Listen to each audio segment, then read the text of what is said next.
Baba Namo Kevalam.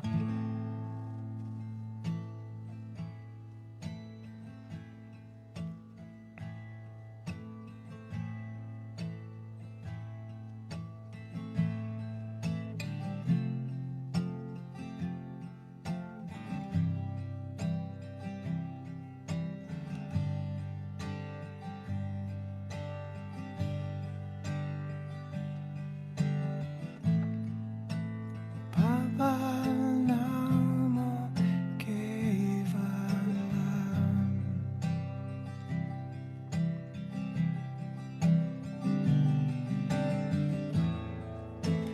Baba Namo Kevalam.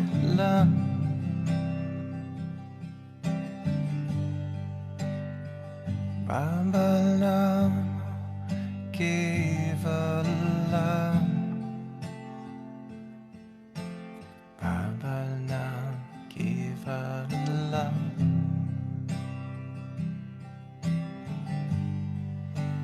Baba Namo Kevalam.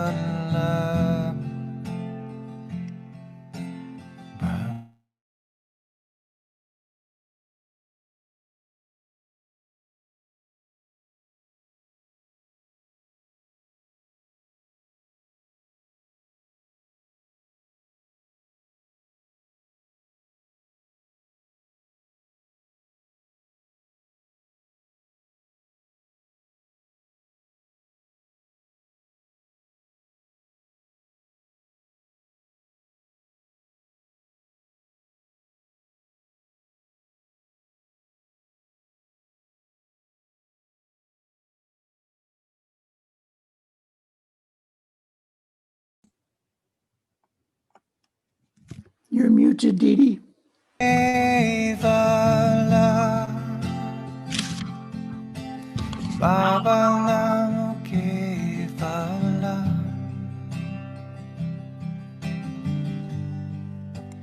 Baba Namo Kevalam. Baba Namo Kevalam.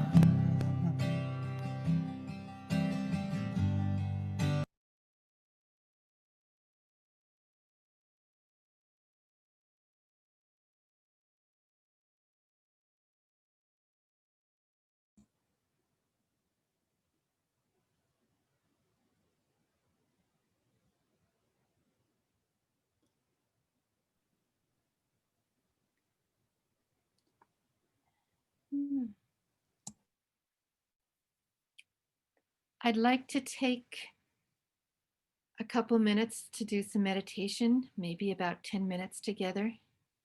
And the picture that you see here is what's called the pratik. It's a symbol with the downwards triangle symbolizing meditation and interpersonal growth, and the upward pointing triangle symbolizing social service and care for the world. Inside is a rising sun, indicates progress towards spiritual victory, and a swastika, which is an ancient Sanskrit word that means to have good existence of a permanent nature.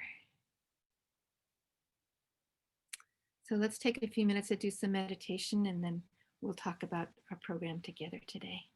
Thank you.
Namaskar.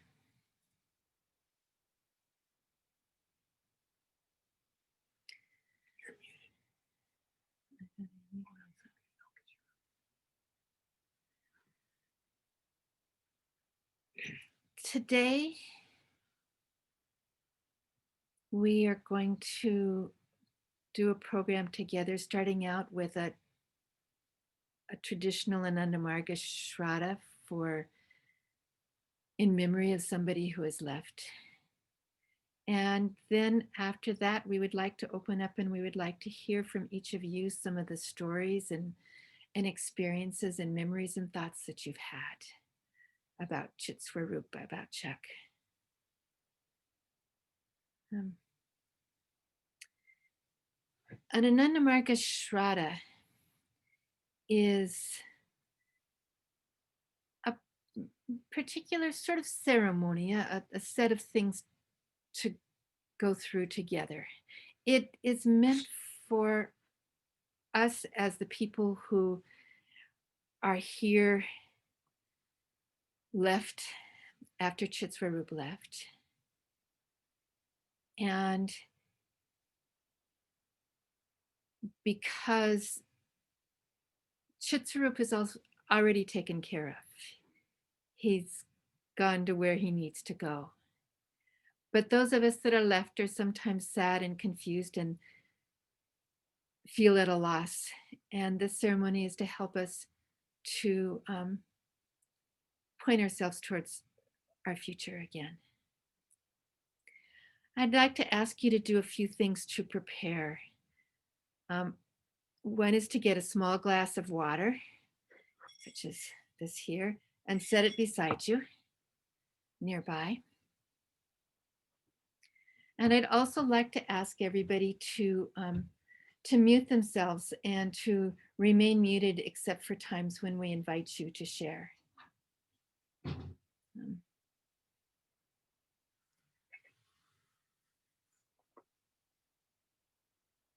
Welcome to all of you.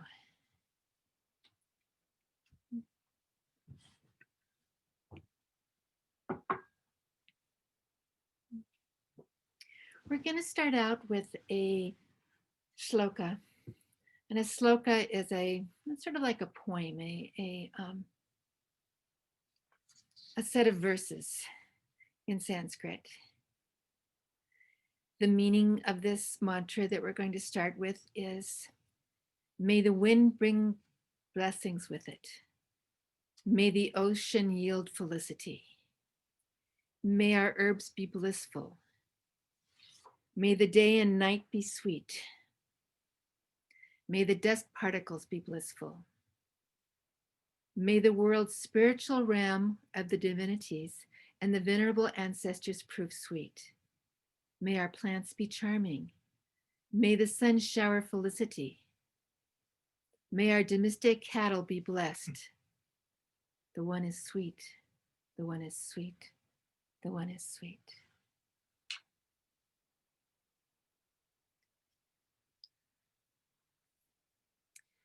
And I'd like to invite you to sing along if you know this chant. If you don't know the chant, you can listen until we get to the last line, and then I'd like to invite you to join onto the Om Madhu, Om Madhu, Om Madhu. But please keep yourself muted because it doesn't work very well with Zoom for us to sing together. We'll all be singing in a different time zone, sort of and it would come out choppy. So.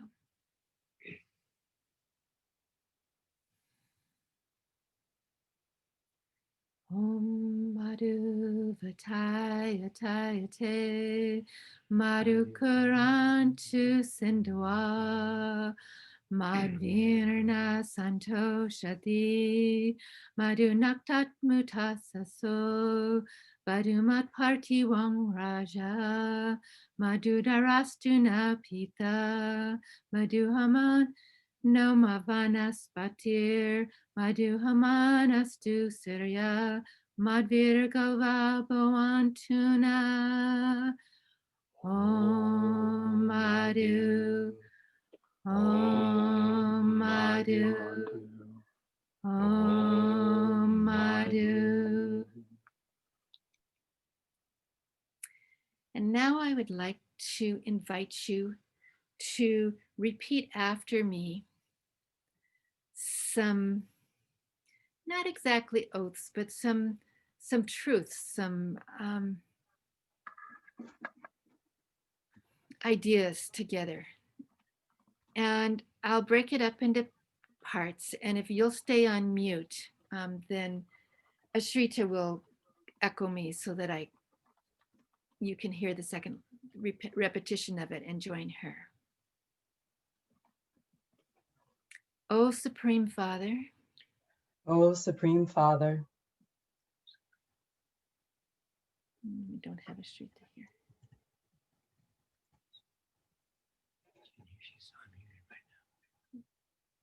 O Supreme Father, O Supreme Father, Shrita, we can't hear you. Maybe you'll welcome me. Will you welcome me? We can Prakash hear will her. welcome me. We can hear her. O Supreme Father, O Supreme Father, the incorporeal soul of our dearest brother Citsvarupa the incorporeal soul of Incorporeal our soul dearest of our- brother Citsvarupa is far, far beyond this mortal world today. is far, far beyond this mortal world today. O Supreme Being, O Supreme Being, may his immortal soul may his immortal soul attain higher and higher manifestation. attain higher and higher manifestation. O Supreme Father, O Supreme Father, our dearest brother Citsvarupa our dearest brother Citsvarupa attains liberation today attains liberation today from the bondages of all worldly duties. from the bondages of all worldly duties. May his immortal soul May his immortal soul attain eternal peace this day attain eternal peace this day under the sole control of your sweet will. under the sole control of your sweet will. O Supreme Father, O Supreme Father, you have freed us today from all the social responsibility you have freed us today from all the social responsibility that we bore towards our dearest brother Citsvarupa. we bore towards our dearest brother Citsvarupa. We return your son to your gracious lap We return your son to your gracious lap with all the purity of our hearts. with all the purity of our hearts. Oblige us by accepting him who is yours. Oblige us by accepting him who is yours.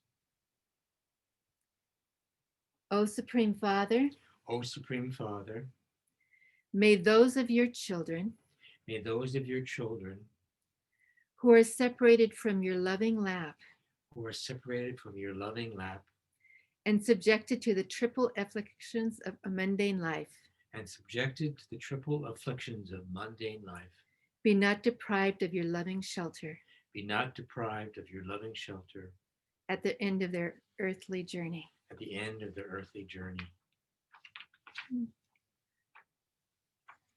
Let's go through it again. We'll do it 3 times. O Supreme Father, O Supreme Father, the incorporeal soul of our dearest brother Citsvarupa the incorporeal soul of our dearest brother Citsvarupa is far, far beyond this mortal world today. is far, far beyond this mortal world today. O Supreme Being, O Supreme Being, may his immortal soul may his immortal soul attain higher and higher manifestation. attain higher and higher manifestation. O Supreme Father, O Supreme Father, our dearest brother Citsvarupa our dearest brother Citsvarupa attains liberation today attains liberation today from the bondages of all worldly duties. from the bondages of all worldly duties. May his immortal soul May his immortal soul attain eternal peace this day attain eternal peace this day under the sole control of your sweet will. under the sole control of your sweet will. O Supreme Father, O Supreme Father, you have freed us today from all the social responsibility you have freed us today from all the social responsibility we bore towards our dearest brother Citsvarupa. we bore towards our dearest brother Citsvarupa.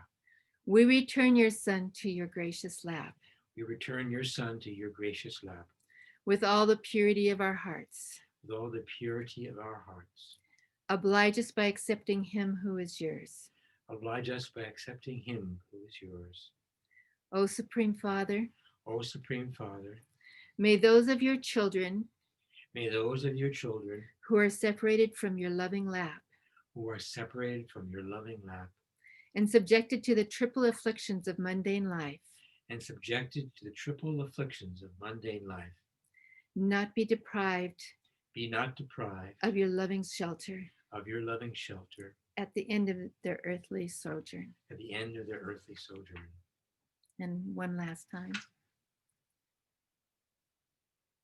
O Supreme Father, O Supreme Father, the incorporeal soul the incorporeal soul of our dearest brother Citsvarupa of our dearest brother Citsvarupa is far, far beyond this immortal world today. is far, far beyond this mortal world today. O Supreme Being, O Supreme Being, may his immortal soul may his immortal soul attain higher and higher manifestation. attain higher and higher manifestation. O Supreme Father, O Supreme Father, our dearest brother Citsvarupa attains liberation today our dearest brother Citsvarupa attains liberation today from the bondages of all worldly duties. from the bondages of all worldly duties. May his immortal soul May his immortal soul attain eternal peace this day attain eternal peace this day under the sole control under the sole control under the sole control of your sweet will. of your sweet will. O Supreme Father, O Supreme Father, you have freed us today you have freed us today from all the social responsibility from all the social responsibility we bore towards our dearest brother we Citsvarupa. bore towards our dearest brother Citsvarupa. We return your son to your gracious lap We return your son to your gracious lap with all the purity of our hearts. with all the purity of our hearts. Oblige us by accepting him who is yours. Oblige us by accepting him who is yours. O Supreme Father, O Supreme Father, may those of your children may those of your children who are separated from your loving lap who are separated from your loving lap and subjected to the triple afflictions of mundane life and subjected to the triple afflictions of mundane life be not deprived of your loving shelter be not deprived of your loving shelter at the end of their earthly sojourn. at the end of their earthly sojourn.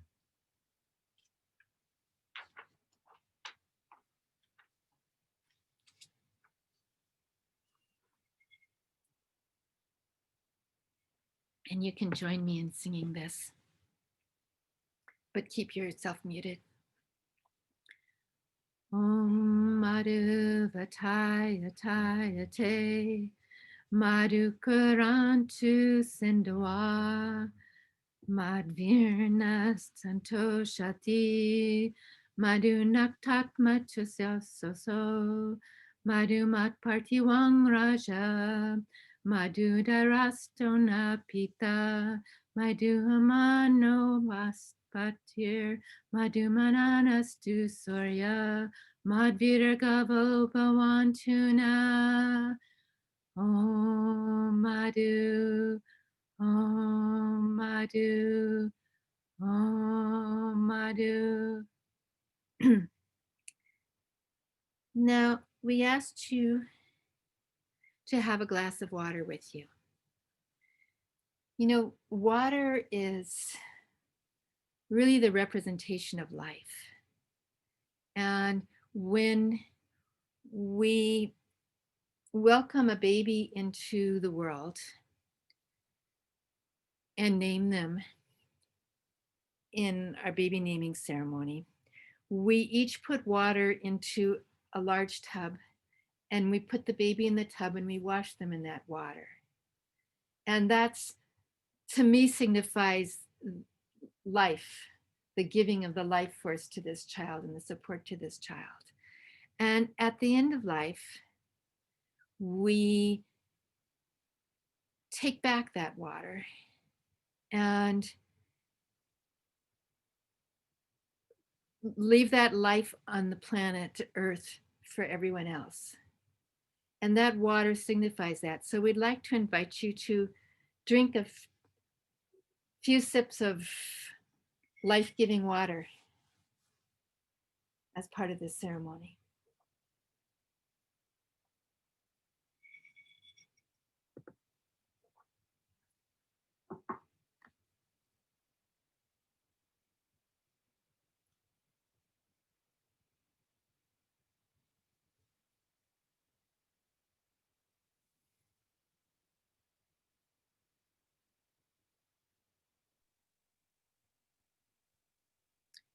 And I'd like to end with this sloka blessing that is one that's very special to me and to many others. Sarvatra Sukhina Bhavantu Sarva Santu Nirimaya Sarva Bhutrani Pushantu Nakashid Dunkamat Nuyat. Om Shanti, Om Shanti, Om Shanti. Let everyone be happy. Let everybody be free from all physical or psychic ailments. Let everybody see the bright side of everything. Let nobody be forced to undergo any trouble under pressure of circumstances. The Lord is sweet. The Lord is sweet. The Lord is sweet.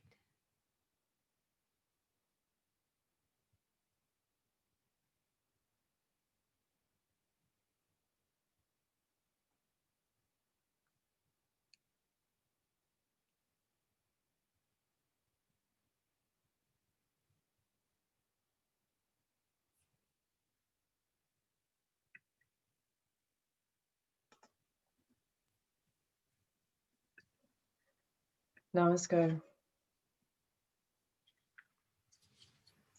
Thank you, Didi, and thank you, everyone. Citsvarupa, Chuck's family, and so many loved ones for joining us today. Right, but she's talking and she can't be heard and she's not. Can you hear me? Okay, everyone else can hear me, Didi. Okay. So I'd like to say a few words about the opportunity I had to know and to, therefore, to love Chuck Citsvarupa and to work with him. And it would be, you can choose to place your view on speaker or gallery view. Speaker view, you will just see whoever's talking. And then if you wish gallery view, you can see everyone in the little 2-inch squares on your screen. And then I'll open it up and call on the individuals who have placed their name in the chat box who would like to share. And we will go until everyone is complete, so we have a time to be together. So I first heard about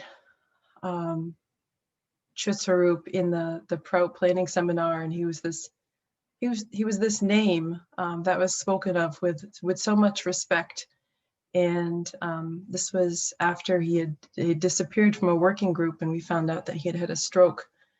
And when I attended a Madison Prout planning seminar beforehand, we had a panel, and I found myself sitting next to this gentle, humble soul, and it turns out it was Citsvarupa. And during that weekend in Madison, I had the opportunity to meet Sienna and Grant, who I see are here today. And subsequently had the honor and real privilege to work with Citsvarupa on something near and dear to his heart in Carbondale. I'm in Maine, for those of you who don't know, and Chuck Citsvarupa is in Carbondale, Illinois. So we were working on a myco-remediation project, and I had the opportunity to meet Maryland and join Lauren. I can't see you on my screen now, but I know you're here, and I'm very grateful and glad you're here. And in the very short time we worked together, he had a profound effect on me. When he speaks, I'd say that the humility is a superpower. It can't be overstated. His understatedness and the just grace that he shared. A couple of months ago, I was having a hard time, and I was on the phone with him, feeling guilty about not being part of the meetings that we'd scheduled. And he reordered my entire goal of life. You know, I had professional goals in mind, and he was like, you know, Ashrita, you come from God and you're going to God. That's the only goal. And you know, when someone speaks and they mean it, and they don't just mean it, they feel it. They're sharing that experience and that subtlety and that just compassion he had is will stay with me, and I suspect with many of you as well. So I understand that Dada Maheshwananda has something else he would like to go next, and then I see those of you who have put your name in the chat box, and I will call on you by name, and then you can unmute yourself and speak. So Dada Maheshwananda, you're next. Thank you. It gives me great joy to see so many dear friends, friends I know and friends I don't quite know, but I'm very happy to see you all. Brother Citsvarupa, the characteristic self, which is pure consciousness, was initiated in Anandamarga meditation in 1969. The first year it was here in this country when he was 25 years old. It happened in the apartment of economist Ravi Batra. I first met Citsvarupa in 1977, a few years later in Wichita, Kansas, where he was managing a halfway home for troubled teenage girls. That is an incredibly hard job. He did it for years. Also, he was leading every week a Prout study circle, and he blew me away. He was totally focused, radical, revolutionary. He cut through all the media and government lies and deceit, pointing out how capitalism could not be reformed. The world needed Prout, the progressive utilization theory. It needed an alternative model for justice for all. I thought, I want to be like him.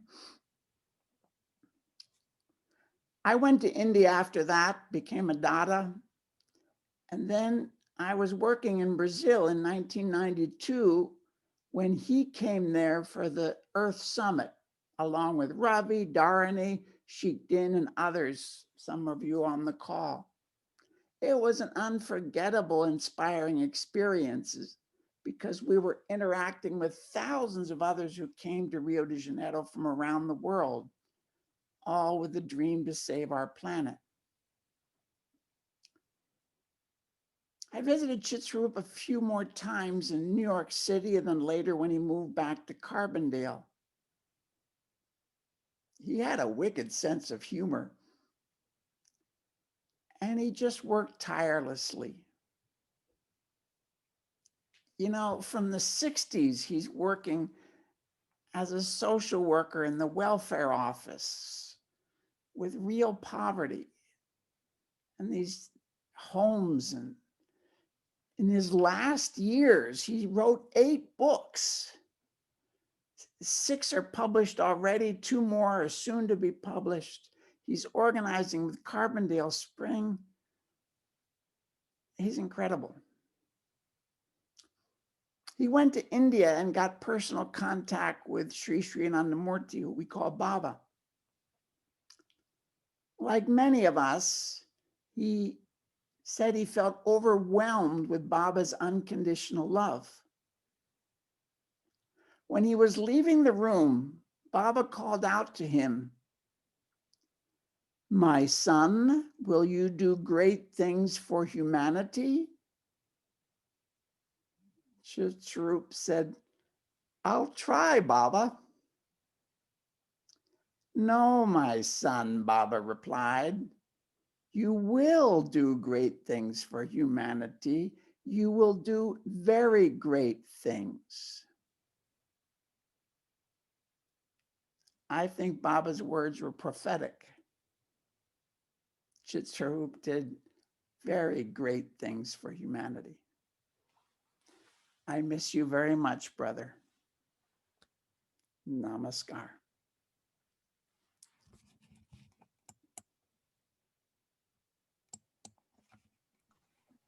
Thank you, Dada. Vishwarupananda, are you here? Yes, I'm here. Greetings, everybody. You know, I was sitting today going through the memories I have of Chuck or Citsvarupa, and those memories were very pleasant. They were like sitting comfortably in my mind, and those memories were like exuding positivity in the mind. And I was thinking, wow, like that's a great person, you know, who has such an impact upon the human mind, whose memories, when they're revoked, when they're brought back to life, if you will, are so sweet. And the reason they're so sweet for me is that I was dealing with him in his New York days, and we were working on projects together, so supporting projects. And one aspect of that work was very tangible, how to raise money to support a project in India or Africa. But the other aspect was him as a human being. And I really enjoyed that aspect of who he was. Always warm, always positive, always friendly, always accommodating. Everything was always possible with Citsvarupa. And so for me, that's really exemplary. And whatever challenges he might have been facing personally in his life, those challenges didn't intrude into who he was fundamentally as a human being and the ideological work that he was always aspiring to do as a human being. So I just want to thank him for those memories, because those memories show how we can be actively engaged socially for the good of all, and at the same time maintain human warmth, maintain all the good characteristics that we need as human beings to influence others positively. Thank you.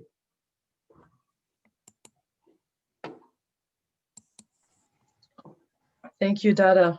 Yes, I think we'll hear again and again that word exemplary.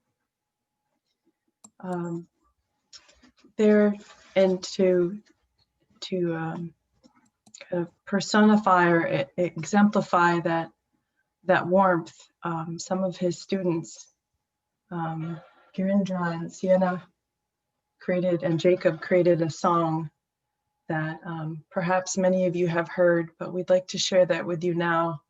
And Girindra or Sienna, I see you. Would you like to speak before we play the song? Sure. Yeah, namaskar. Our experience with Chuck was that we became great friends over the last 2 years, and Chuck immediately, it came off how open his heart was to us, and he became like family pretty much right off the bat.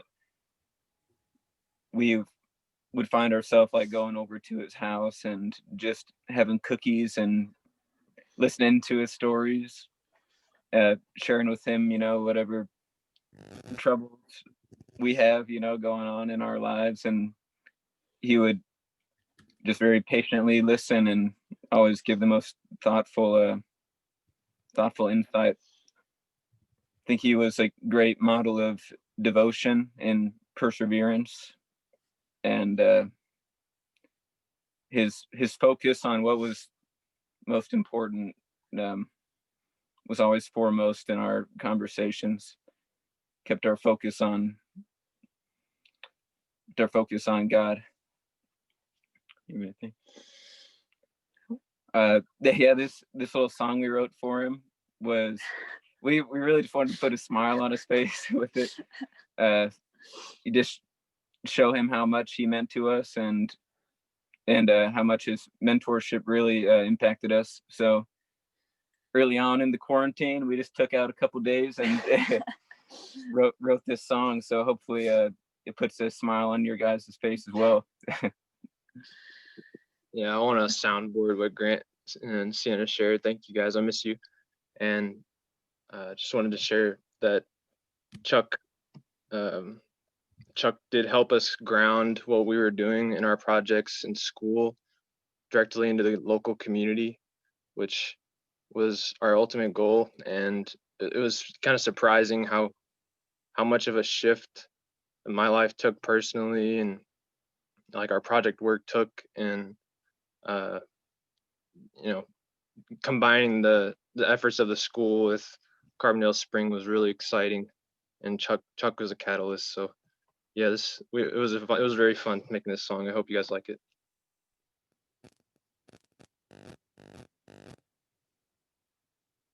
Dada, can you make me co-host Yep, so sure. I can share the song?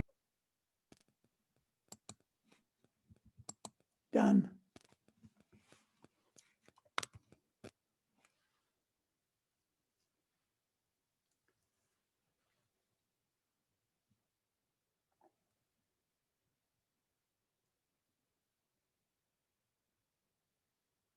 Supreme entity above. Chuck touched my heart and now I know where to start. When I first met my man.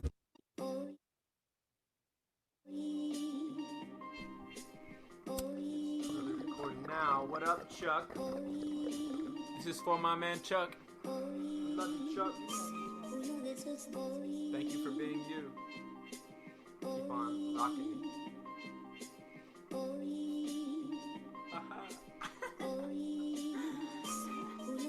Chuck is doing it from the bottom of autonomous with democracy, no more bureaucracy. Chuck is doing it from the bottom of autonomous with democracy, no more bureaucracy. Chuck is doing it from the bottom of autonomous with democracy, no more bureaucracy. Chuck is doing it from the bottom of autonomous with democracy, no more bureaucracy. When I first met my man Chuck, you know, he told me what's up. We must protect each other by co-creating autonomous food systems to feed everybody. All the people lacking money going hungry. We're talking resilience and local subsistence, cooperative community living.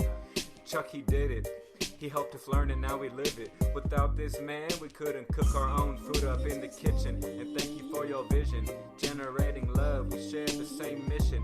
Bro, you know you do a lot, working for every living being, and you don't stop. Running on love, cause it's infinite. Devotion's in our blood, venerate supreme entity above. Chuck touched my heart and now I know where to start. Thank you to Citsvarupa, your love is a light in the dark.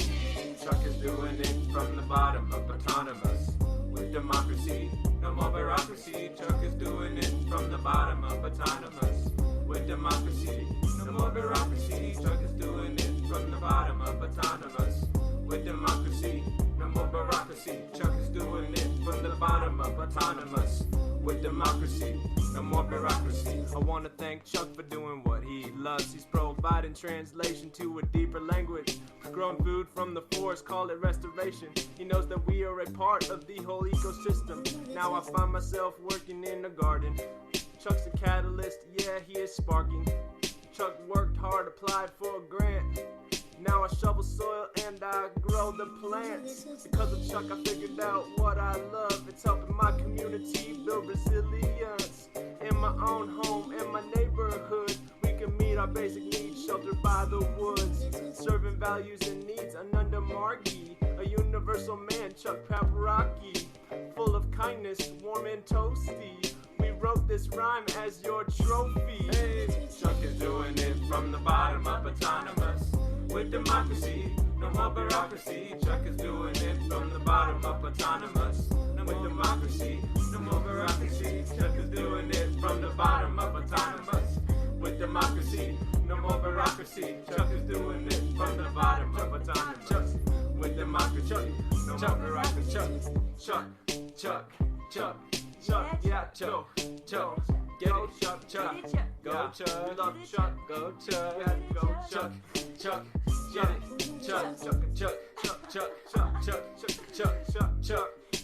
we love Chuck, man, we love you, Citsvarupa. Yeah, go Chuck, keep on doing you, Chuck.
I think we could share the link to that song in the chat, and so you can listen to it again.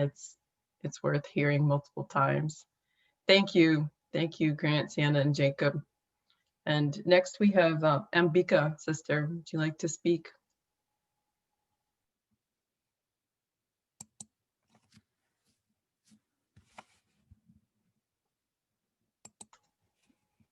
Are you here, sister? You'll have to take yourself off mute.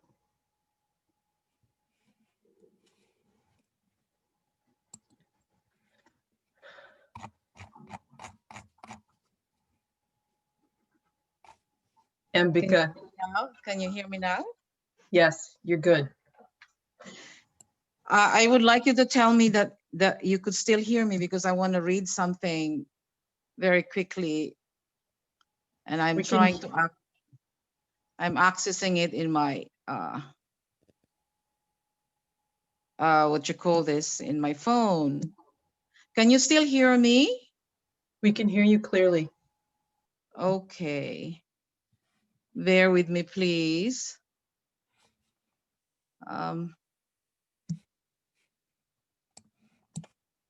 Well, see you, Ambika. It'd be nice to see you too. You cannot see me, Dada? Oh, you turned off your video. Oh. I am looking for that piece. Can somebody speak for 5 minutes and I will come back? Yes, we will call on you. We'll go to Acharya Ishvara Krishnananda. Okay. Your sister Ambika, could you mute yourself while you're filling? Namaskar. Thank you, Dada Maheswarananda. Invited me. I had no idea about it. I came to know Citsvarupa in 1996, and I met him in Anandakanan. He came a couple of times when I was director there, and he was a wonderful man. He was a very nice person, very sweet. And I can say only this, that he was a great intellectual without ego. He's an ego, you know. He has no complex. I didn't know he was such an intellectual giant. Everybody used to talk about him. He was such an intellectual giant, but he didn't have any complex. He was a wonderful person. He was a very sweet, very kind-hearted person. That is what I remember about him. That's all. Thank you and namaskar again. Namaskar. Thank you, Dada. Sister Ambika, are you ready?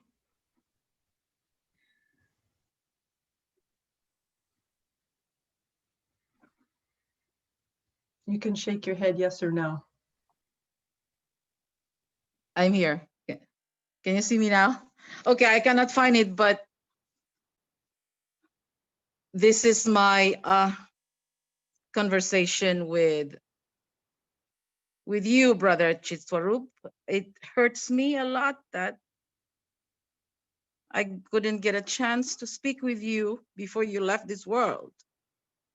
I have a very good time with you in New York. When I was in New York and you were in New York, you had touched my heart. I had always loved you as my brother. Everybody knows you're sweet, and I felt that sweetness, that lovingness that you had. I can still hear your voice in my head. I can feel the smile of your mind, of your sweet mind in my mind. And you had always been the person, my go-to person when I wanted to discuss about Proud, because like you, I'm crazy about Proud. And also I had the opportunity to join you at the UN. And also the last time that I saw you after so many years, after you left New York, I saw you in Asheville in our Proud seminar. But because you were so busy, we couldn't even sit and talk to each other. And I don't know about you, but I don't think you're gonna stop working for Baba. whether you're going to go and join Baba in another planet, or you're going to come back and continue working for him here. I think your love for the mission, your love for Baba and for humanity will be there in your mind, that I wouldn't think that you care about liberation or salvation. You would come back over and over again, doing work to please the Lord. And I did not lose you. I'm just sad that I couldn't speak with you before you left this planet. But your smiling face is in my mind. Your loving heart, I cannot forget. You are my loving brother, and I love you so much. And thank you for being there for us that short time that you had been with us. And my condolences to the family who is here. I do not know. I didn't see you in this chat because I only see myself talking. And I say, Baba Nam Kevalam, brother Citsvarupa, we love you and I love you. I'm your sister. Baba loves you. Baba.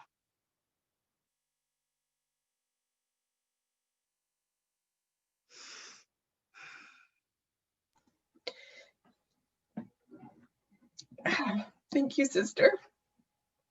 Ambika. And brother Govinda, you're next. Can you unmute yourself and share? Namaskar. I'm so happy to see so many friends here. And as I was hearing from others that spoke about our dear departed loved one, I was noticing how many of the thoughts and feelings others had, I have myself. So let me share a few thoughts about Chucky, about Citsvarupa. And I think many of you will recognize the same ideas. You know, he influenced me too. At Dharma Chakra this past Wednesday, we were talking about the principle of sense of responsibility. And I was thinking about how he was one of the first people I ever met in the world who felt personally responsible for the destiny of the hungry and suffering of the world and the dangers the world was facing environmentally and in other so many ways we all know. And his passion for the mission affected me so much. And it came at a time where I resolved to change the direction of what was going to be my work in this life. And he was a very formative influence. He despised injustice, and he had so much passion and so much brightness, and had such a light and a kindness. I'll tell you that I felt that he and I were going through this life together, that it was he and I that were on this journey.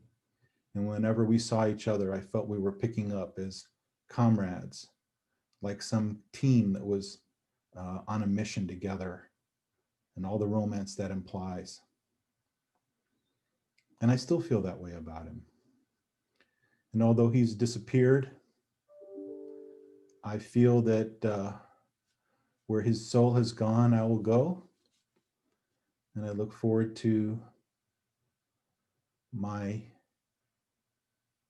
eternity with the loved ones and with those who seek to bring about a happy and balanced society.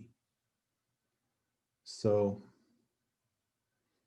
his devotion and passion and his love for the divine is what bound us together. And I think many of us all feel that way. Thanks. Namaskar.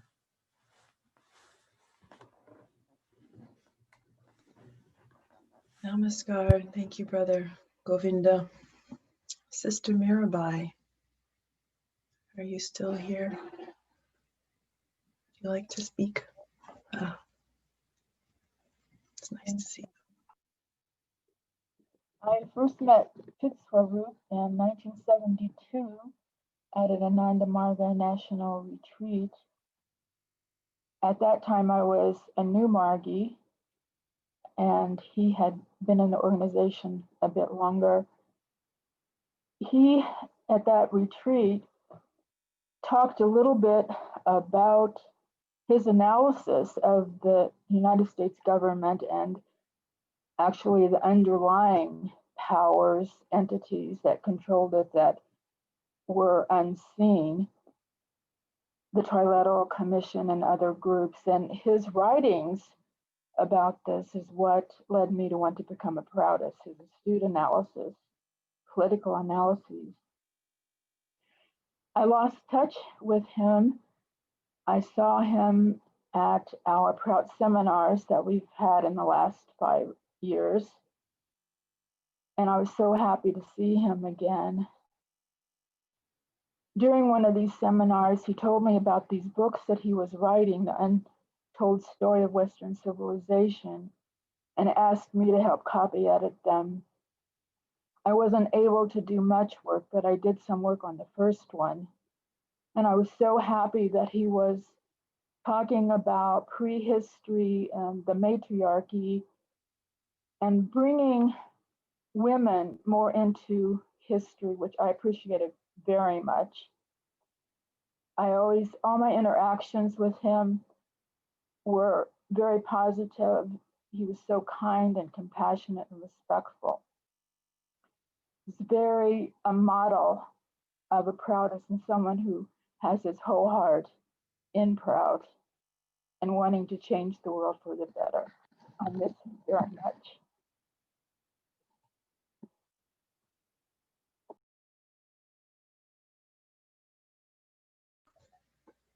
Thank you, sister. Richard Edlin. Good evening, everyone. Namaskar. I had the great honor, privilege, and enjoyment of working with Chuck in New York City from late 92 through 94 in the Progress Agency. And may have met some of you then as you came to New York. And many fond memories of Chuck, including he was the first person I ever saw use email. And it was quite a mystery, but Chuck explained how email worked. And I knew he was onto something. Chuck and I worked for a number of years at the United Nations. And despite his great skepticism about capitalism and the Trilateral Commission, et cetera, he was very willing and very capable of working the halls of the United Nations and also talking to various multinational corporations that we were working with at that time in the Progress Agency. And Chuck was a sort of a big brother, a big spiritual brother, and helped me to understand really humanism and how humanism had such a critical role to play in our social system, our political system. So I really miss Chuck and had the recent good fortune to reconnect with him around the work he was doing in Carbondale on cooperatives. And Chuck was a real man of just tremendous integrity, and as others have said, with a fantastic sense of humor and no ego. It was a great modeling service that he performed. So thank you and good to see you all.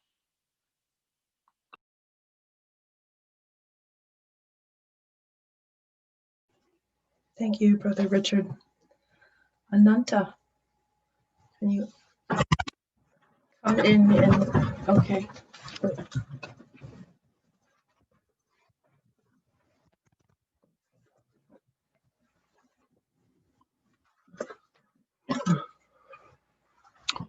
Namaskar.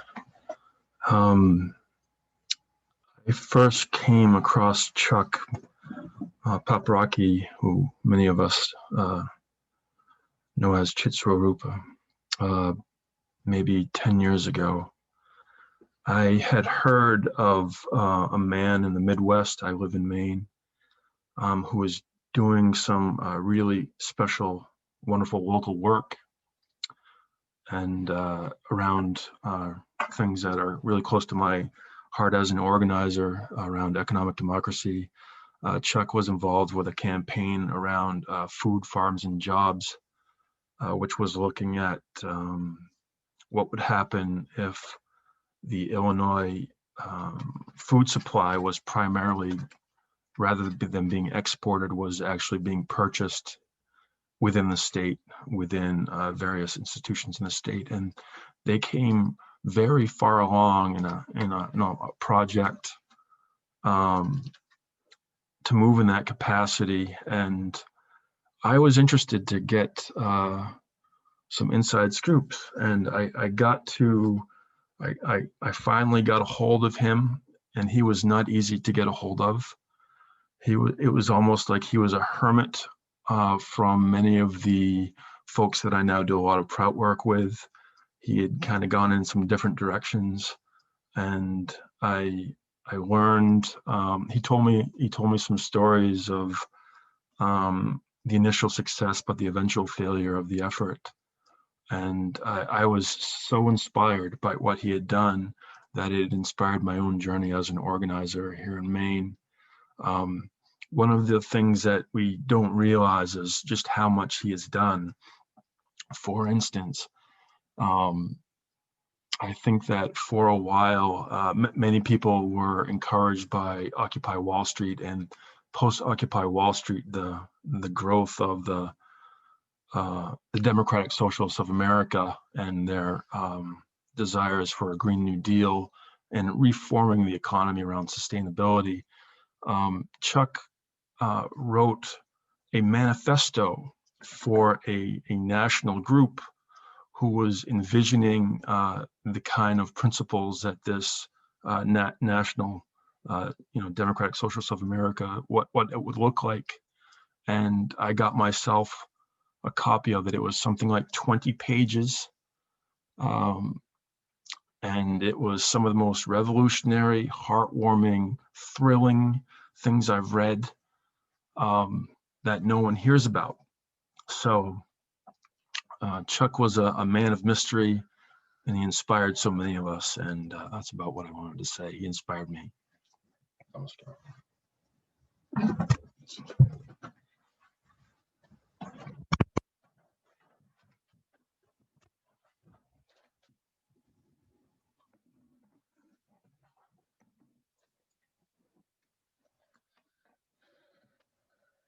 Maitri?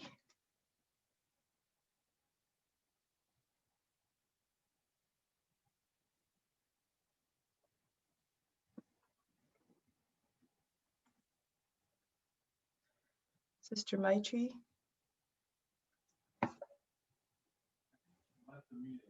She left the meeting?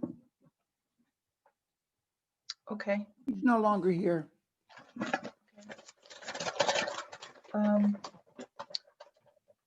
Acharya Jyoti Shraddha.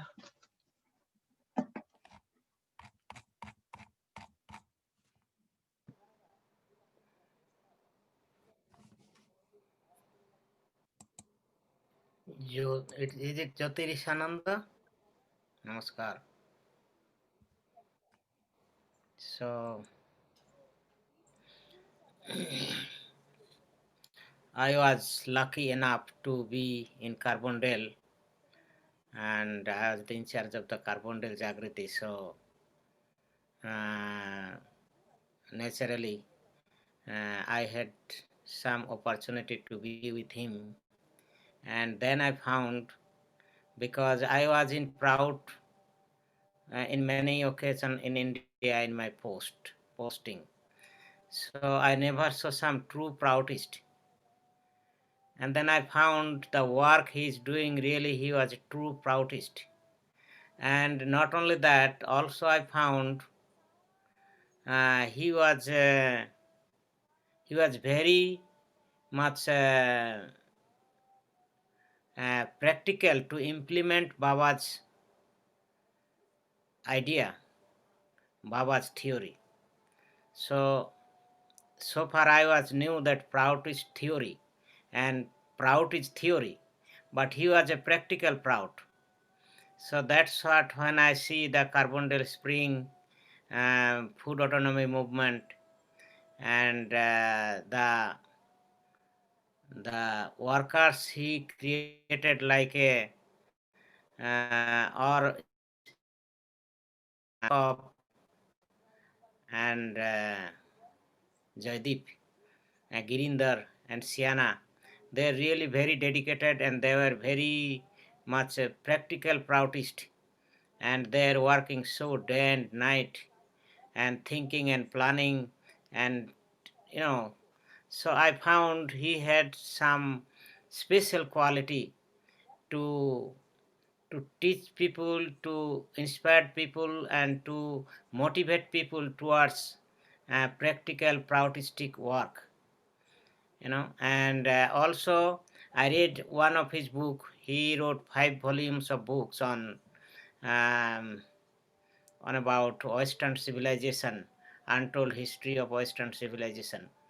And there also I found that Baba in one point he told that history need to be rewrite. So that sentence I think nobody brought into in practical in practicality, and he brought in practicality. He wrote the book and all the things, hidden things, many information I found in 1 volume books that I never knew, and it was really people need to know those informations he put together. And he wrote in a way that he was real Proutist. So I think we lost a valuable soul, and he was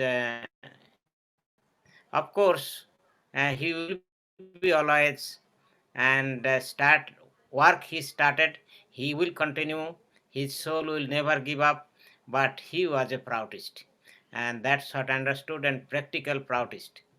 So I had a maybe total 24 hours talk with him personally or phone in together in 2 years of time.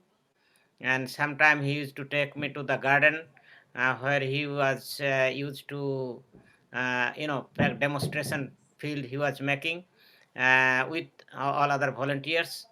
Sometime he used to take me to the meetings for the Carbondale Spring meeting. So then I see so many people are involved in the community.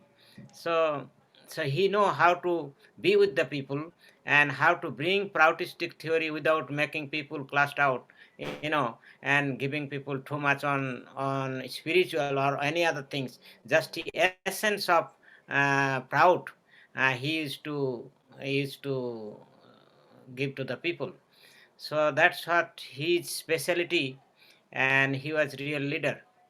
So definitely we lost a real leader here, but somewhere else someone will get benefit, that he will never give up his journey or his duty he has taken from Baba.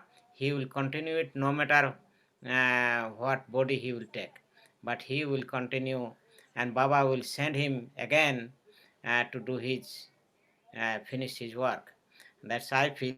No Proutist will go get liberation so quickly, and though they can go to Baba, they stay sometime with Baba, but Baba will send them again to fulfill the work, and until or unless all people get economic justice, social justice, and cultural justice, and all these things we needed in this in our human race. Namaskar. Thank you very much.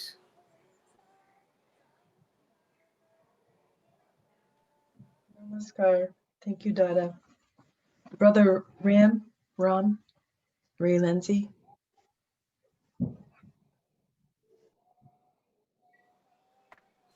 Hello.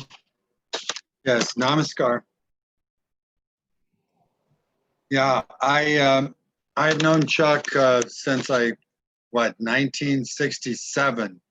We met in Carbondale at SIU. Actually, we met on a bus going from Carbondale to Washington, D.C. to protest the war in Vietnam in 1967. And then and then we became friends immediately. And then Chuck brought me to be initiated by Dada Vimalananda at Ravi Batra's apartment right after he got initiated. He came to see me and he says, "You got to come and get initiated in meditation." And so that was the beginning of a lifelong friendship. I still live near Carbondale and saw Chuck with maybe a week before he had his stroke, and we have been in touch our whole lives. He came to me really at a time in my young life when I was very confused, in young adulthood, and by introducing me to meditation and calming of my mind, he really changed the course of my life as Ananda Marga did. So, and I got to know his whole family. I see Dave's on. I don't know if Tom is still on. And he became a center of a whole community, really, in Carbondale that still lives on to this day with younger people now being influenced. And you just can't say enough good things about Chuck Paprocki. He was a close friend and made a lot of people very happy while impacting people's ideas about how society should be organized and promoting the concepts of proud. So he's going to be greatly missed. It's a big hole, particularly for those of us who were close to him physically and during most of his life or during many years. And so we will miss him, and we will see that his soul goes on to influence many people in the future and move humanity forward. Namaskar.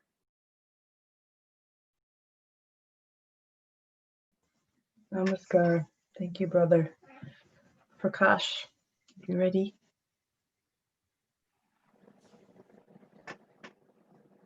Namaskar. Chuck has been a big influence in my life since the 1970s. I met him probably sometime in the early 70s, but I especially remember him in 1977 and meeting him in Evanston, Illinois. We had a big sectoral meditation retreat, and he was one of the presenters about this big auditorium gave a talk about the Trilateral Commission. And I wasn't yet actively working with Prout, but a few months later, I changed to working with a Prout. My wife, the same time he was talking, my wife was in India visiting with Baba, coming back and deciding that, to be a Proutist. So the combination of inspiration from my spouse and from Citsvarupa, decided to be a Proutist, and I've been that for a long time. And he's someone I always looked up to and learned from, and everything people have been sharing, I remember those sweet memories. I wasn't in New York, but I lived in Massachusetts, so I would see him at retreats and talked to him many, many times over the years, and always a smile, a sweet smile on his face, and a loving embrace of everyone, of humanity. And now, just like last night, I started reading a book of his, Meetings with Spiritual Masters, a memoir. And he talks about meeting with 3 different spiritual inspiration in his life. First, a Black preacher from Chicago, then Anandamurti P.R. Sarkar, founder of Prout, and then I haven't got to the 3rd one yet, but I think it's the Sufi master in Bangladesh that he met. But reading that just reminded me, he talked about this powerful spiritual experience that he had, it's called samadhi, basically going into this trance that really was transformative. And that was in 1979 in Jamaica. And as I was reading that, at the same time I was listening to an album release party, sister named Joshna, who's this amazing kirtan musician. And I met her also in 1979 in Jamaica. She was playing kirtan and songs for Baba. So I'm listening to her music, kirtan, as I'm reading about his experience with Baba and going to Samadhi in Jamaica. And that up until that point, saying, it's not radical enough for me, not powerful enough. And suddenly I had this incredible wave of devotion, love, kind of just overwhelming. And he saw it coming. He's describing it flowing like a wave from a mudra that Baba gave in Kingston, Jamaica. And when it affected him, how much it opened up his heart and his mind. And he's kept that vibration his whole life. So I feel like that's what he's been an example of someone who's motivated by tremendous compassion and love and has amazing intellect, but it's in service of his love for humanity and his devotion. And now I've been reading his the 5 volumes of Western Civilization. It's a bit overwhelming because the last one is like 800 pages. So it's like Toynbee's History of the World. He's like his own version. So it's going to take many years for all of us. And these things just were published in the last couple of years. And I'm looking forward to seeing the last one, which would be the one on revolution. I think it's been written, but maybe it hasn't been published yet. So I encourage people. I think he's going to have an influence that will just continue to grow because of all the seeds he planted. So, namaskar. I'll put in the chat how you can get those books of his. Thank you. So many seeds, so many dimensions. Giridhar? Yes.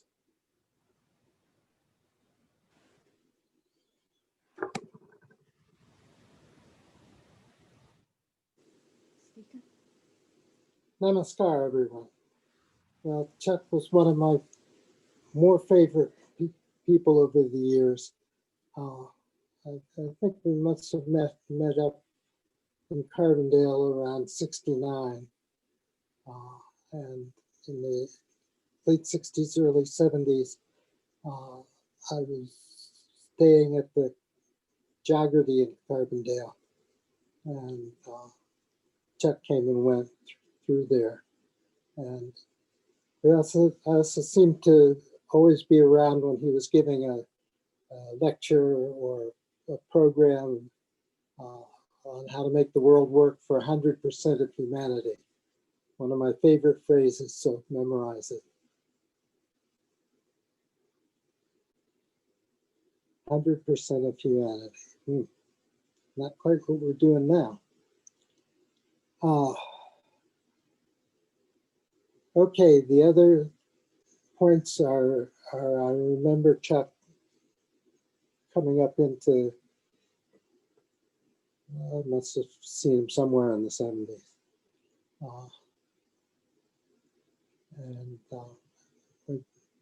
My wife and I live in a geodesic dome that we built before Bucky's Kit became popular. And so we had lots of little meetups with him and the group that was working on those ideas. There'll be plenty of stuff to reminisce over for this one, so historians take note. And it's great to see his old gang present this evening, and even if it's a less than ideal occasion. Still, we have our hearts filled with great memories of someone who really served humanity and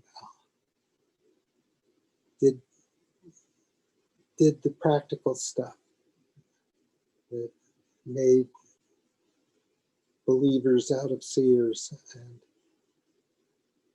showed people that they could do things themselves, whether it be a water siphoning project in Ghana or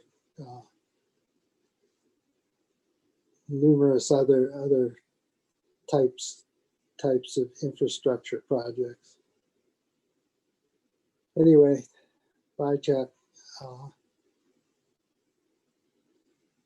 Thank you for what you've contributed over the years. Namaskar.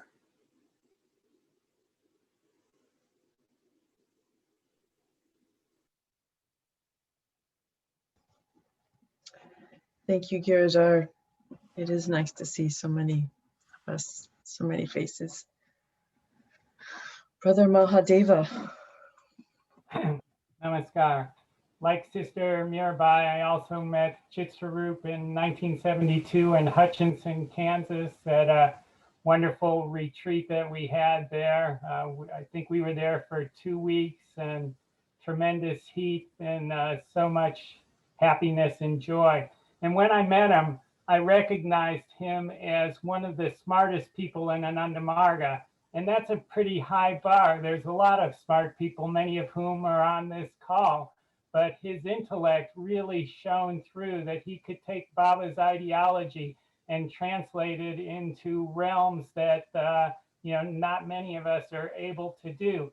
But even though he had this intellect, he was always a bhakta. He was always a devotee.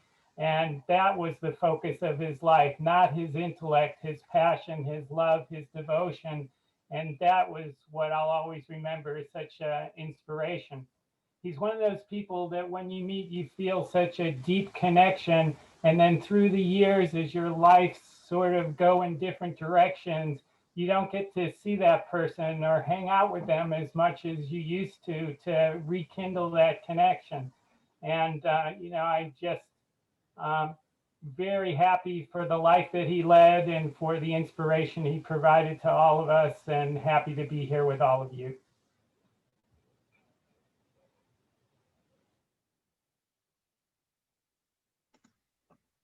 Thank you, brother. Brother Kurt Wilson.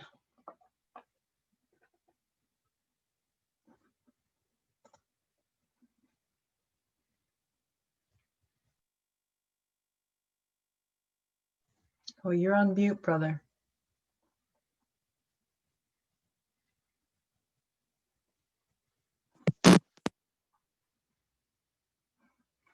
Can anyone else hear him? No. Okay, you're still on mute. Let's see. Can we help our brother? Can you hear? Yes, very good. It's working? Okay, great. Thank you. Namaskar, everybody. I first had the honor of meeting Chuck in around, it was probably about 95 or 96 here in Carbondale, where I live. And Chuck was one of those people that I met that I felt like I had just known him forever. Like there was no like, oh, hi, how you doing? Get to know you. It was like, there was an immediate connection. Like, hey, like I know you and you know me. And I felt like we saw each other. And he just radiated a consistent light. And all the time that I knew him, and I was involved in Ananda Marga for a while in the early 90s. And when I found out that he was involved in Ananda Marga as well, and it meant a lot to him, that helped us connect even more. And we were both in the Sufi community here in Carbondale for a time. And I had the honor of being in a men's circle with Chuck and a bunch of other men. And so I got to know him through that. And also he was directing the agriculture team, as well as a variety of other teams that were working at the land project here in Carbondale. And so I got to work under his guidance on the agriculture team. And I just loved how Chuck was so steadfast. He always was loving and steadfast. And he always seemed to be tuned in such a way that he knew the right thing to say. Like if I was going through a hard time, for example, through a divorce, Chuck knew the right thing to say that would help bring the connection back to the heart. And I was so happy after Chuck and I both left the Sufi group. I was so happy to run into him again And then to see that he had joined up with the group Carbondale Spring that I'm also loosely affiliated with. And I was so happy that Chuck joined that group, because he just brings so much love and light and intelligence to everything that he did. And he was a good man, and I'm gonna miss seeing him. And I'm glad to have known him, and may his inspiration live on. Yes, Namaskar. Namaskar. Thank you. Brother Nick, you're next. Yeah, hi. Can y'all see me? Sorry, it's dark. But I wanted to say a few things. The first is that I remember when I first encountered Chuck, and it was in a basement of a place called the Gaia House in Carbondale around the time of the Occupy movement. And there were people from all over town, all of these different activists, and I was kind of leading a discussion about it. And I remember that I had this kind of maybe militant posturing where I said something like, I don't want a reform, I want a revolution against capitalism. And I remember the next person that spoke was Chuck, who I had seen, but I didn't know. But I remember he said, not directly to me, but to everybody, you know, like, if you really want to make a revolution against capitalism, then that's not something that happens, you know, with a protest. That happens, you have to build things, and it takes decades, and you have to really think about what you're building and how you're building it. And I remember this feeling that I had in that moment, where I was like, all right, what that old guy's saying is probably true. I'm not really personally interested in hearing it right now, but, you know, like, put a pin in that. And over the next decade, I would see him in different places and have little interactions, but we never really got to know each other until about 3 years ago, where I think in some ways my own thinking or desires, I kind of caught up to where he was at.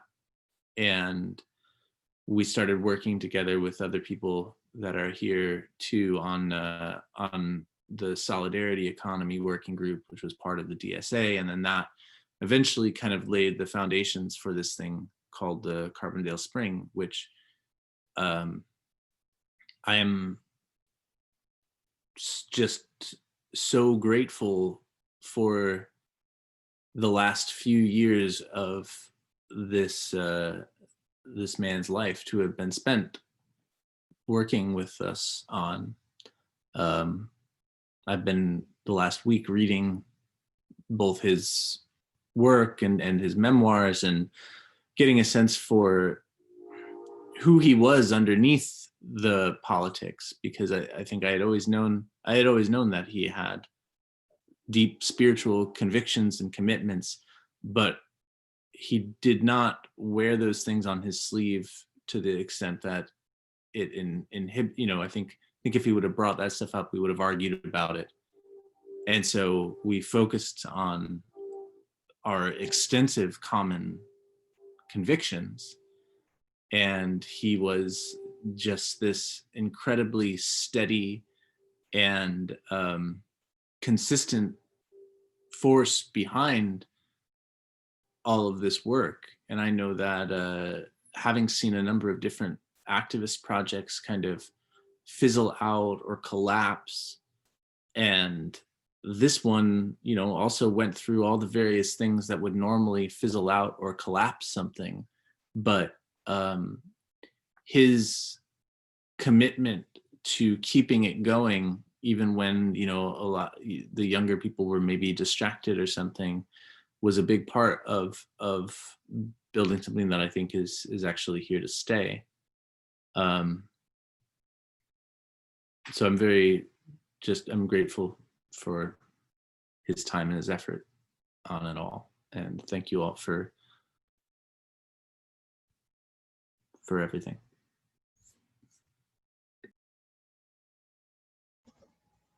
Thank you, Nick. Sid Jordan, Brother Sid, you are up next. Namaskar. Yeah, I first met Chuck when he was working in New York, and he and I worked on a lot of initiatives related to a MERT. I was working with a MERT at the time. And from the very first meeting, the thing that impressed me most about Chuck was his presence. You felt that he was always listening to you. He was always present. And there are not a lot of people that you can remember in your life so present and so connected with you when you're in their presence and you speak to them and you feel a oneness with them. And I felt that from the very beginning. And there were many years lapsed, and I didn't have much contact with him until he got to Carbondale again. And when we had our recent conference on neo-humanism solutions to a world in crisis, I contacted him about participating in the conference, and he was also available to do that. He felt that was an important work for him to be participating in, to try to bring his ideas and his projects to the world and to share them with the larger community. And we felt very unfortunate that we couldn't have him present to deliver, but Chuck's presence was felt at this conference. He sent his PowerPoint, and it was almost like Manoranjan, the brother who was on the panel with him, kind of channeled Chuck and presented his ideas. It was like Chuck was there. His presence was there, and that strong presence still remains with all of us. You can hear it in each person who's spoken tonight. You can hear Chuck's presence. And I'm reminded of what one great sage said, that there are many things that we do in life that people will forget, but the thing that you will remember most is a person's presence. And this strong presence of Chuck is still with us and will remain with us. When everything else is faded, Chuck's presence will always be with us. That loving presence that inspires us all to do his work. Namaskar.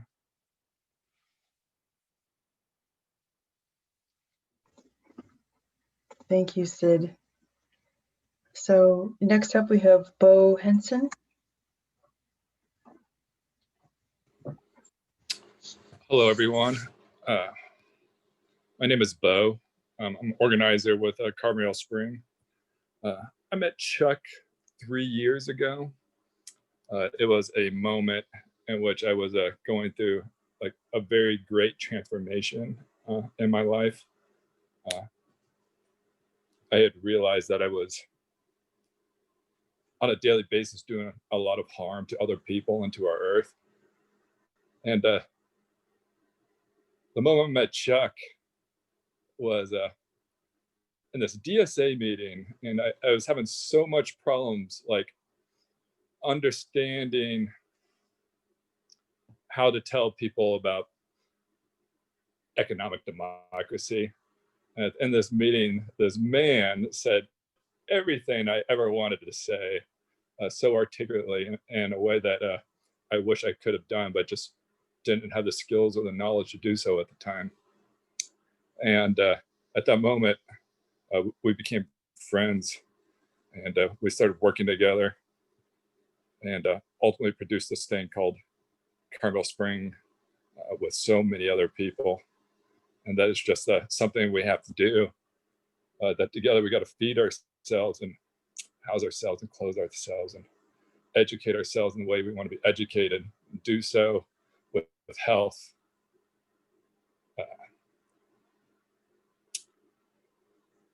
I never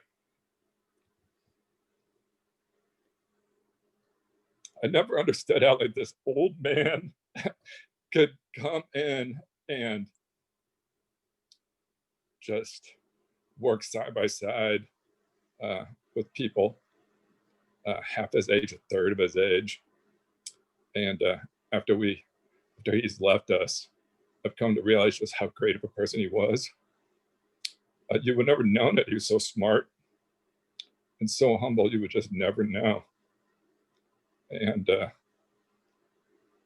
as his projects and his works leaves his desk and like finds mine, it can be overwhelming, but it's also creating a call to do this work moving forward. And Chuck is my brother. And he set me on a path, was calmer and like more actively focused. And it's a journey that I'll be on forever. And I love him. Thanks.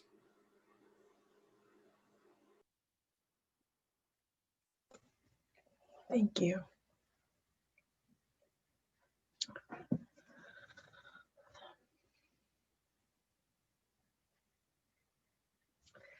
So that is everyone who has entered their name into the chat. Is there anyone who had a thought, well, if they make time for me at the end, I might.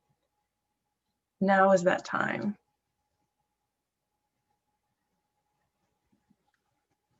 Jacob put his name in. Jacob would like to share about the song. Go ahead, Jacob. Thanks. I was wanting to share a little bit about my experience with Chuck beyond the song that we made. When I first saw Chuck, I was at a Carbondale spring meeting, and you know, to soundboard what Bo said, it was very interesting to see this man with his legs crossed, sitting in between on a couch with some people with like pink hair and stuff like that. And he was so composed and prepared. He had notes ready to go, had all this stuff that he was prepared to say. And when I listened to him and to soundboard what Kurtz had shared about Chuck, where he, oh man, I forgot what I was gonna say, but essentially, I feel what everyone's saying here about Chuck and his presence and how Kurt said that he like saw Chuck, and or someone else said that they saw Chuck and just knew that Chuck was a friend. And I noticed it as well. I think that it was I was in a big transition period when after college I graduated, you know, during COVID, and Chuck was just one of those guys that just kept popping up in my email, like consistently contacting me and wanting me to take part in what was going on. And he really inspired me to continue forward every step of the way in the projects that I was putting my passions into. And he was offering things that were tailored to what I was interested in the most, which was like growing trees. And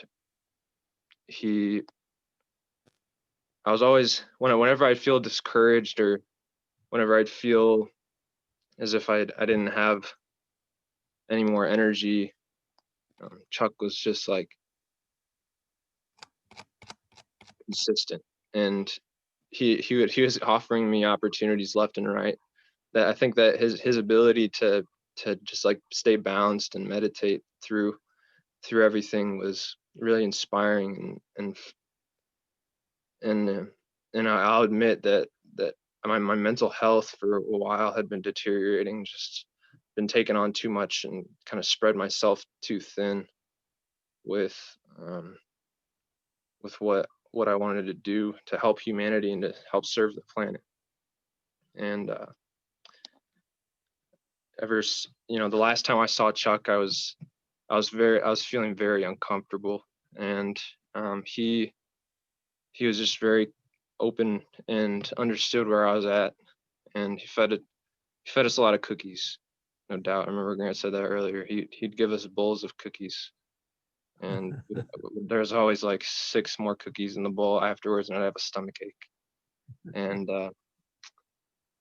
I left Chuck's house, and then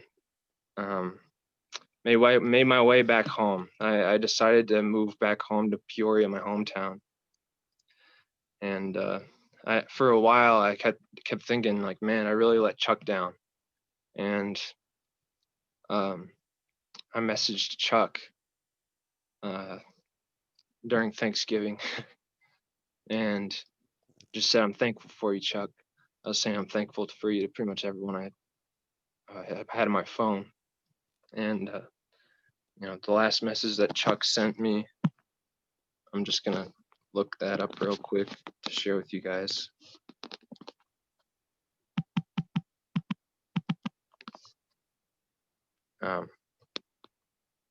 He said to me, "You too, brother. Be great by your service, your sacrifice, and your meditation." And that's all I really needed to hear, was just that he still cares about me, and that he's balanced, and he's got his own thing. So I think that Chuck has just made a great impact on my life just in the last year of knowing him, and I'm grateful to have heard all these stories from everyone else. So thank you so much. I appreciate everybody, and namaskar.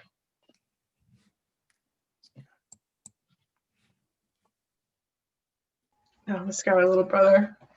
It's very touching. Our daughter Mahaprajnanda had to leave. He had this to say: fond greetings and namaskar to all. What a beautiful sharing. It is 3:10 a.m. here in Portugal, and I need to depart for some sleep. I met our dear brother in 1974 in Carbondale, along with meeting Ananda Marga. As so many have shared, I met a being who radiated such deep and strong devotion, dedication, and zeal. Our paths crossed over the years in person and online. Lastly, a bit more than a year ago at the Prout Gathering in Madison, Wisconsin. Citsvarupa's love, life, and work will continue to inspire many in this world. Be well and ever at peace. And then we have Claire Kilman, who would also like to say a few words. Hello, everyone. Thank you so much for coming to this tonight. As we all share these stories in honor of the person we knew as Chuck, or Citsvarupa. And I knew him as Chuck through Carbondale Spring. And I was working in the trenches with this person for 2 years, as so many of us were, where we all took a commitment and an oath to build a future worth living in right where we were.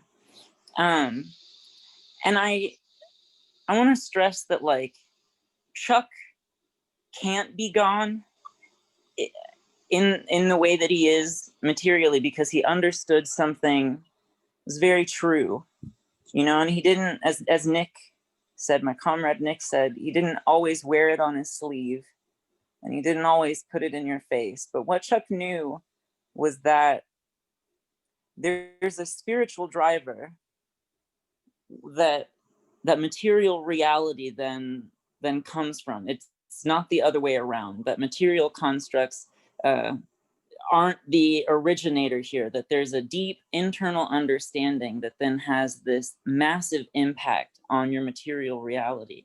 And you see it in his writings about him helping people all over the world, that when you really change your mindset, and when you change your heart, and you re-envision what's possible, you expand your tool set. And I'm so proud to have worked with him up until his death on doing that where I live. And I feel like it was such a privilege to get to know him in the way that I did. I mean, anytime that I had at the ripe old age of 25. Big questions, you know, big philosophical questions about, you know, the nature of life, or like why we're here, you know, things that I don't necessarily know. He had such compassionate answers for me, and not just me, everyone in Carbondale Spring and everyone he's obviously touched. And our group here in Carbondale lost a big spiritual pillar with the loss of Chuck, but we didn't really lose him because he's still here with us. And thank you all again for coming and for sharing. It's really nice to hear from everyone. I'm just so inspired by all of you and the inspiration shared here, so thank you. We have Marilyn to share next. Hi, I met Chuck about 2 years ago at a meeting with the Carbondale Spring. I was honored to serve as his co-chair of the Food Autonomy Program. We met weekly at Chuck's house, planning and strategizing how we were going to get these gardens started. Our original plan was for 12 gardens, with one being on my land. When the pandemic hit, we were able to do the 3 gardens and then our chicken coops. Chuck never gave up on having a garden on my land. My land was suspect in being possibly contaminated, and more than likely contaminated by a copper's creosote plant, which was in 250 feet. Chuck worked hard to try to figure out how could we deal and get our land tested. That's when I met Cherie Lauren, and then we brought in Brian Klubeck, and with Byram Fager, we met bi-weekly and to work on the micro mediation program to get my land tested and get it cleaned up for the gardens. In me providing Chuck with all the information about the contaminated land, he saw the racial injustice that my community endured, and he wouldn't give up. So he searched and searched and searched, and we began to meet with a law firm. So Chuck's goal was to right the wrong in which my community faced. So I thank God that Chuck was in my life. He will always be in my heart. Thank you. Thank you, Marilyn. Dave Paprocki. Hi, namaskar, everyone. Chuck is the oldest of us. There's 6 of us. He's the oldest. I'm the youngest. And it's nice to hear that he influenced all of you like he did his brothers and his sister. We kind of went around this morning. We had a little family memorial for him, and he set the moral compass for our whole family. And he always had that effect on us. And so about the age of 6 or 8, wherever I was being introduced to Nanda Marga, and him and my brother Tom, who's close to him in age, were doing practices in our family. And I, you know, as a young kid, I didn't know much about it, but I stayed with it my whole life, and I was learned to meditate in the 80s and so forth. So I've had that very strong spiritual influence from Chuck my whole life. He introduced me to just so many different things, but he had a huge influence on me.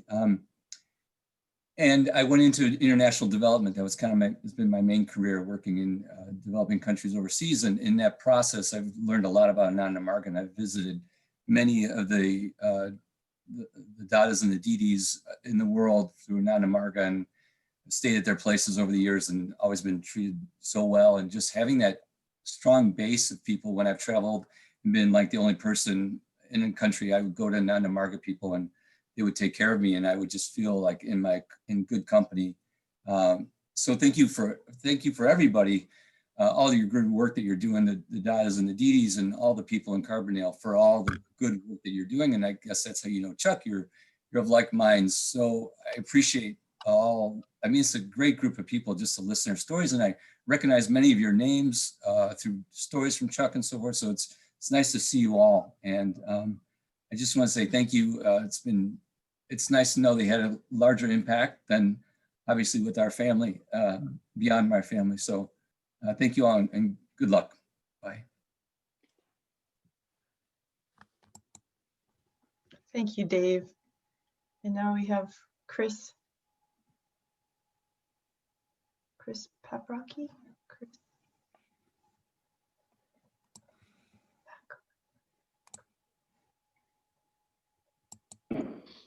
Chris King. Hey, Dave.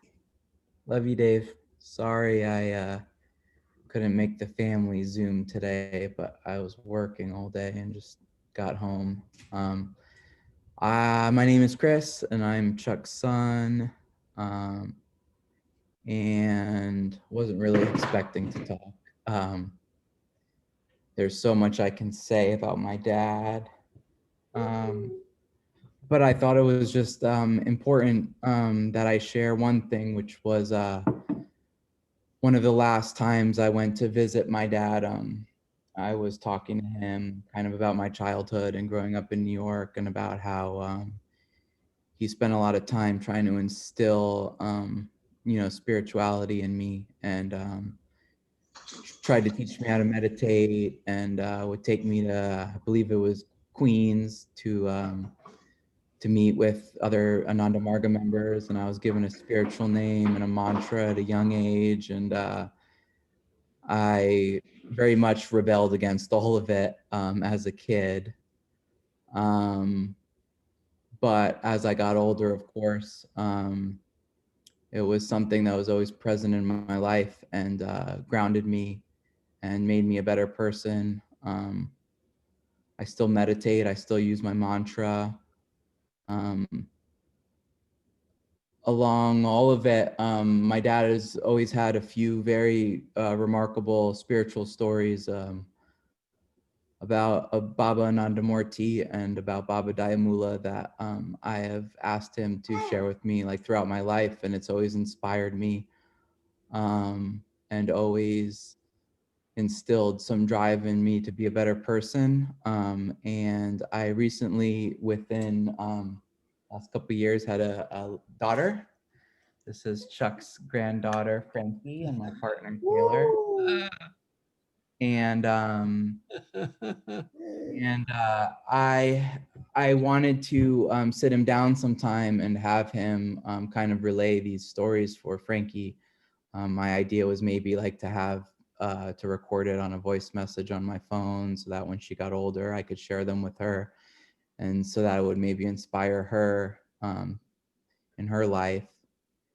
And I never got a chance to sit down and do that with him, but he took it upon himself to write me a memoir about his spiritual experiences. And he had emailed it to me, but I didn't see it until after he had the stroke. But it's a 236-page memoir. And I shared it with Nick, who spoke earlier, and I think he might have shared it with a few of you guys. But after he had passed, or while he was in the hospital, I read it over the course of 2 nights, and it really made me feel close to him. I felt like he was with me the whole time I was reading it, and it's very much written in his tone, and it's really special. And I would like to offer it to anybody here that is part of this chat tonight, and maybe anybody who feels inspired to read it in general. So if anybody would like to share their emails with me, I linked my email, I think, in the chat a little while ago. So feel free to email me, and whenever I get the time, I would be more than happy to forward you this memoir of my dad's, because it's special to me, and I'm sure it would be special to some of you. So I love you guys, and that's all I have to say. And I really appreciate you guys putting this together, because as many of you feel, I also feel that my dad was a pretty amazing human being. Thank you, guys.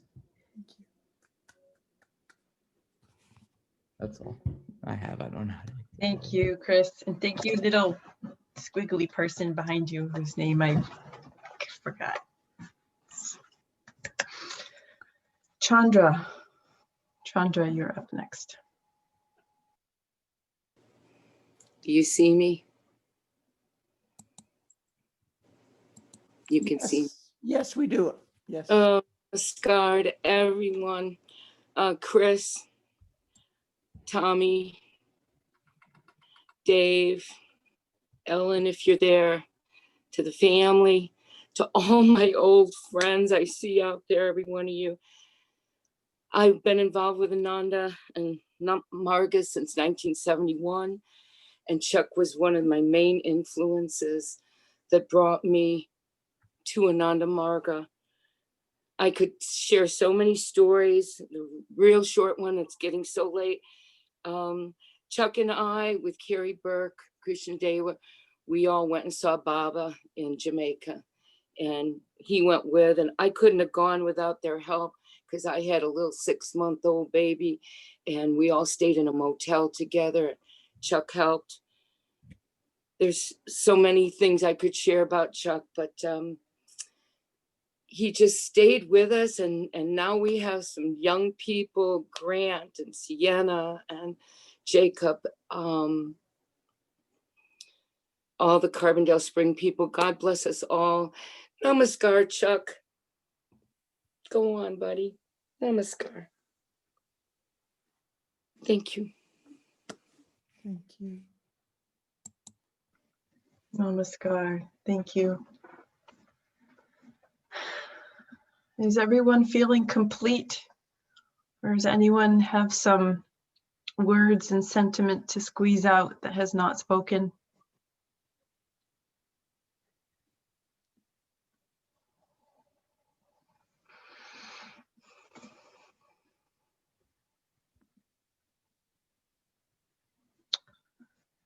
Well, Shrita, I mentioned something in the chat. I don't know what you think. yes, I think people are welcome to look through the chat and capture the email addresses. Chris's email address is chuckyneedles18@gmail.com. And you'll need to take the responsibility to email him, which is what he has asked. So please look through that. And so by the power invested in me as none other than Baba's good little girl, I would really like to nominate Citsvarupa for an honorary Sadvipra award. I have no authority, but all of the sentiment and the legacy that you have all shared and the words I've written down, I think provide a lifelong legacy and resume worthy of any possible practical application and model of a Sadvipra that we could possibly have with us.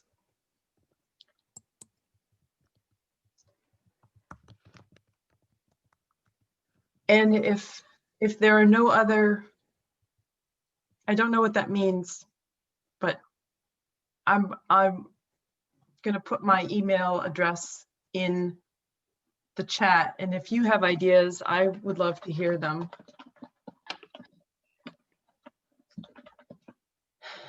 I would like to say, hi. It's Norma and Tom and Jane. Hi, Dave. Hi, Chandra. Hi, Govinda. Hi, everybody who's made this a wonderful evening for us. And we feel,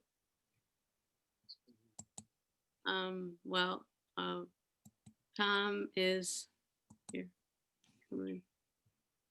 Tom is Chuck's next youngest brother, and I'm Tom's wife. And next to Tom is Jane, Chuck's sister. And we've so totally enjoyed listening to you this evening. You've given us comfort and joy and laughter and just memories of Chucky. Chris, you're a beautiful boy. Chuck has a daughter too that a lot of you know, Flora, and she's a beautiful child as well. Chuck raised two wonderful kids. And Ellen, Chuck's partner, is also very integral in all of this, but not very computer savvy, so she couldn't be on the call. But it meant a great deal to me and I know to Tom and Jane to be here with you tonight. Thank you for your efforts. Carbondale Spring, I give you $1 million if I had it. You're doing such great work.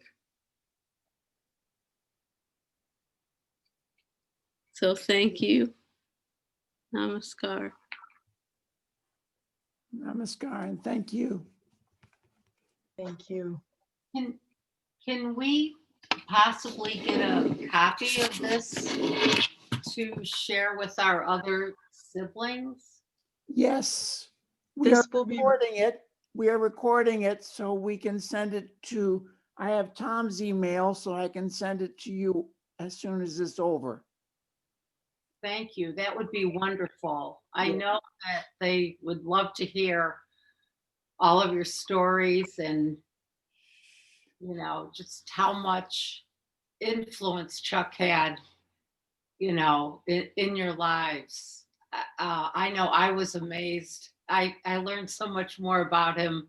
Really. And I'm so grateful that you really all shared this tonight.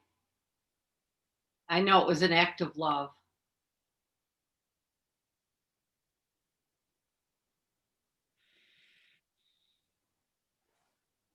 Thank you. We're the ones who are blessed. Tom, it's so nice to see your face. I just have heard about you through Chuck, and so I don't have any words other than that. It's good to see you. I've known Chuck for almost 76 years, and I can guarantee you what you guys are saying is true. He was like that ever since I knew him as a baby. Always focused and always one-pointed.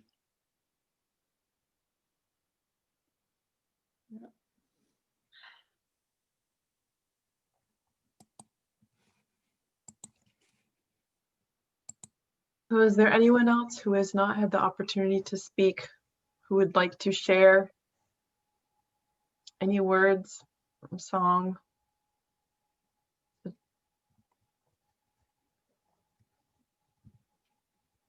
No. Well, we'll keep the song of Citsvarupa in our hearts. And thank you very much. The recording will be made available. And we thank you for your participation fully. Namaskar and good night. Namaskar. Good night. Thank you. God, thank you. Bhavanam Kevalam. Bhavanam Kevalam. Namaskar, everybody. Namaskar. Good to see you. Namaskar, Baba. Namaskar. Namaskar, everybody. Namaskar, everyone.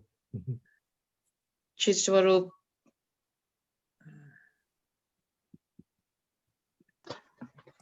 We'll see you again, definitely. Yep. Definitely. Yep. Definitely see him soon. Yeah. We'll see him. These bodies come and go. No, nobody is free. We are bound with so much love for God and humanity. Yeah. There is no running away. Nor would we want to. We're bound. We're bound. So What can we do? Bound by love. nothing. Just enjoy and be happy with God and humanity and do. Actually, my feeling is that we should have this. I feel like Chuck wants us to have a proud circle once a month from different parts of the United States. It's like there's so much feeling of, there's like a thread, a proud thread that has been established amongst all of us here present for his Shraddha. I don't know what you think about it, but I really feel so. And the Carbondale Spring is so inspiring for me to hear. Oh my God, and his books. Oh my God. I think we should have at least one conference call like that. 6 times 6. Ashrita, I don't know, where's Ashrita? She's gone? Both Ashrita and her partner Ananta had COVID. They're still recovering. It was very hard for both of them. So. But Dada, it's online. Everything is online. Nobody's gonna get COVID online. No, it's. She tired. needs to go to bed. Yes. No. Yeah. No, I'm not saying now. So it's just a thing that I'm throwing in the universe right now. Right. All right, okay. Baba. Baba has ways of connecting all of us. Proud-wise. We didn't have a proud retreat recently, right? So this is like a proud connection. I'm going to say good night. Namaskar. Namaskar. Namaskar. Bye-bye. Baba Nam.